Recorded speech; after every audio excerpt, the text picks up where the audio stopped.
समझ गई मैं तुम्हारी ये गहरी गहरी बातें। फिल्म देखने का मन करने लग गया होगा ना तुम्हारा?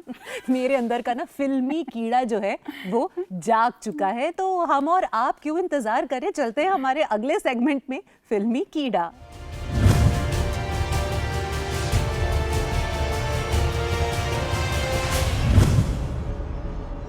मुर्तजा जी, बहुत बहुत स्वागत है आपका। बहुत बहुत धन्यवाद। नमस्ते। तो आज की सबसे पहली रिकमेंडेशन क्या होगी? पहली रिकमेंडेशन बड़े पर्दे के लिए ला रहा हूँ, तो सत्य आपके लिए है। क्या बात। और ये है स्वतंत्र वीर सावरकर। अच्छा। आप जानते हैं वीर सावरकर यानी कि विनायक दामोदर सावरकर जो हैं एक बहुत इम्पॉर्टेंट फ्रीडम फाइटर रहे हैं, पर फॉर द लॉन्गेस्ट टाइम उनकी जो अचीवमेंट्स हैं, उनका जो कंट्रीब्यूशन है फ्रीडम स्ट्रगल में, it has gone unnoticed due to various political reasons. और 2001 में एक फिल्म आई थी वीर सावरकर की, जो बायोग्राफिकल फिल्म थी, और उसके बाद अब ये तकरीबन 23 साल के बाद आ रही है, और ये रणदीप हुड्डा का डायरेक्टोरियल डेब्यू है, और वो इसमें सेंट्रल रोल भी प्ले कर रहे हैं वीर सावरकर का। तो अब हम जानेंगे फिल्म देखकर कि क्यों अंग्रेज वीर सावरकर से इतना डरा करते थे, why was he such an important figure in the Indian freedom struggle, और उनको सजाए काला पानी की सजा क्यों मिली थी।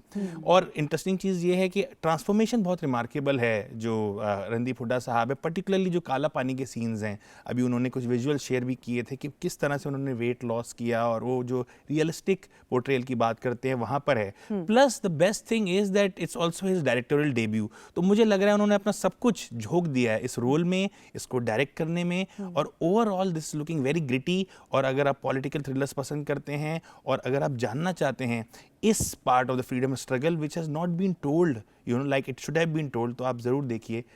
हिंद से प्यार करने वाले हम सब हिंदू हैं। इस वीक एक और फिल्म आ रही है जो बहुत ही पेट्रियाटिक फर्वर से भरी हुई है, और ये फिल्म है ए वतन मेरे वतन, और ये आ रही है OTT पर, तो आप घर बैठे हुए देख सकती हैं। और ये एक्चुअली में बहुत इंटरेस्टिंग स्पेस में है, बिकॉज क्विट इंडिया मूवमेंट के दौरान एक बहुत ही कमाल का काम हुआ था कि एक रेडियो बनाया गया था जो सारे स्वतंत्रता सेनानी जो हैं उनको आपस में कनेक्ट करता था। अच्छा। और ये उषा मेहता नामक एक महिला थी जिन्होंने इसको लीड किया था, इस इनिशिएटिव को। और इस रेडियो ने तकरीबन 3 महीने तक क्विट इंडिया मूवमेंट के दौरान अंग्रेज़ों को भौचक्का कर दिया था, और फ्रीडम मूवमेंट में और क्रांतिकारियों को गैल्वेनाइज करने का काम किया था, उनको कनेक्ट करने का काम किया था। And they had no idea the British के हो क्या रहा है ये। So it's about that. तो उस अनसंग हीरो को हम यहाँ पे सेलिब्रेट कर रहे हैं इस मूवी के थ्रू। सारा अली खान मुख्य भूमिका में हैं, उनके साथ सचिन खेडेकर हैं, बहुत कमाल का एंसेम्बल है, and Imran Hashmi is playing a very special cameo, और राम मनोहर लोहिया के रोल में वो इस फिल्म में हमें दिखेंगे। अगेन बहुत ही ज़्यादा देशभक्ति की भावना इसमें है, और बहुत ही थ्रिलिंग वे में इस स्टोरी को बताया गया है। तो अगर आप ज़रूर देख सकते हैं, अगर आपको इस बार थिएटर इस हफ्ते नहीं जाना और आपको सावरकर में भी बाद में देखनी है, तो ये ज़रूर देखिए। और इसको जो डायरेक्ट किया है वो हैं कानन नायर। हम दोनों के लिए तो हो गया, वैसे ये सिर्फ हम दोनों के लिए नहीं होता है ना? हाँ, बिल्कुल। ये हमारे दर्शकों के लिए होता है, इसलिए अब नहीं रेकमेंड। नहीं, एक और रिकमेंडेशन है, और वो दोनों आप घर पे देख सकते हैं। X-Men 97, और this is also for animation lovers, and this is also for X-Men lovers. आपको पता है X-Men की बहुत पॉपुलर फॉलोइंग है ग्लोबली, और एनिमेशन लवर्स भी आपको पता है दुनिया में एक बहुत बड़ा नंबर है। तो ये दोनों लोगों को साथ लेके आती है। 92 में एक X-Men पे एनिमेशन सीरीज आई थी, ये उसका डायरेक्ट सीक्वल मान सकते हैं हम। और कहानी ये वहाँ पे शुरू होती है जहाँ प्रोफेसर एक्स चार्ल्स जेवियर, जिनको कि एक मसीहा माना जाता है म्यूटेंट कम्युनिटी के लिए, उनकी डेथ हो जाती है। तो जो म्यूटेंट्स उन्होंने तैयार किए थे और एक्समैन बनाए थे, अब उनको स्ट्रगल करना पड़ रहा है, क्योंकि ह्यूमैनिटी उनको पसंद नहीं करती because of their special traits. Everybody see them as a threat, but at the same time Charles Xavier चाहते हैं वो ह्यूमैनिटी को सर्व करें। और उसके अलावा बहुत सारे और लोग हैं जो इनको मुसीबत में डालना चाहते हैं और वर्ल्ड के लिए एक हैवक क्रिएट करना चाहते हैं। सो it's about hero versus villain, it's about good versus bad, but it's in a very very unique space। और मैं हमेशा से एक्समैन का बहुत फैन रहा हूँ, और जब भी ये कैरेक्टर्स मुझे चाहे लाइव एक्शन में दिखें, चाहे एनिमेशन में दिखें, चाहे कॉमिक बुक में दिखें, मैं हमेशा इसका बेसब्री से इंतजार करता हूँ। I am sure this is gonna be something very very special.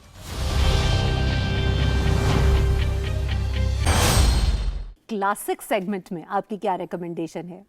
एक बहुत ही सुपर स्पेशल फिल्म है जो आप लोगों के लिए मैं और हमारे दर्शकों के लिए मैं इस हफ्ते लेके आ रहा हूँ, वो है सुभाष घई साहब की 1991 की क्लासिक सौदागर। क्या बात है। अब सौदागर की खास बात यह है कि 1959 की फिल्म पैगाम के बाद पहली बार दिलीप कुमार साहब और राजकुमार साहब एक साथ पर्दे पर दिखने को मिलते हैं और सुभाष घई साहब को बहुत मुश्किल हुई थी दोनों कन्विंस करने के लिए कि आप ये रोल कीजिए। फिर बीच में कुछ ऐसे इश्यूज हो गए थे कि राजकुमार साहब चाहते थे कि जिस तरह से उनका एक पूर्वी डायलेक्ट में बोलते हैं दिलीप कुमार साहब का जो कैरेक्टर है दादा वीर का, वो कह रहे थे कि मेरा कैरेक्टर भी इसी डायलेक्ट में बोलेगा।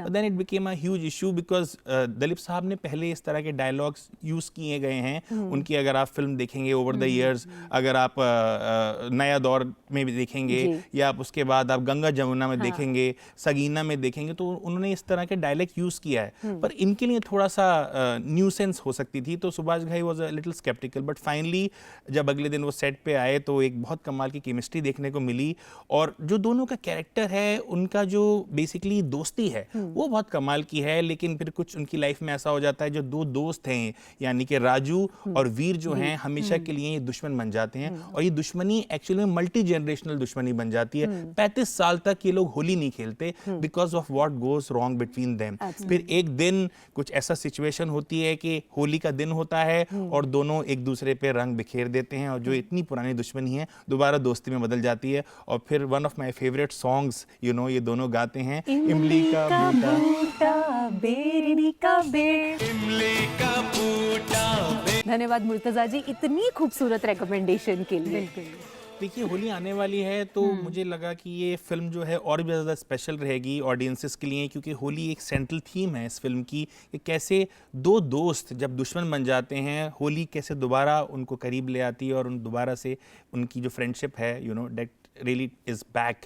तो होली की बात ही ये होती है कि दुश्मन भी गले मिल जाते हैं और जो बेस्ट फ्रेंड्स हैं उनकी दोस्ती और ज़्यादा घनी हो जाती है, दे बिकम और करीबी दोस्त बन जाते हैं। तो I think that is what we celebrate this. और अगर मेरे अंदाज में कहा जाए तो होली के दिन दिल मिल जाते हैं, रंगों में रंग घुल जाते हैं। Thank you always a pleasure and I really hope that आप लोग देखेंगे सौदागर इस हफ्ते। बिल्कुल देखेंगे। थैंक यू इतनी खूबसूरत रिकमेंडेशंस के लिए एक बार फिर से नमस्कार।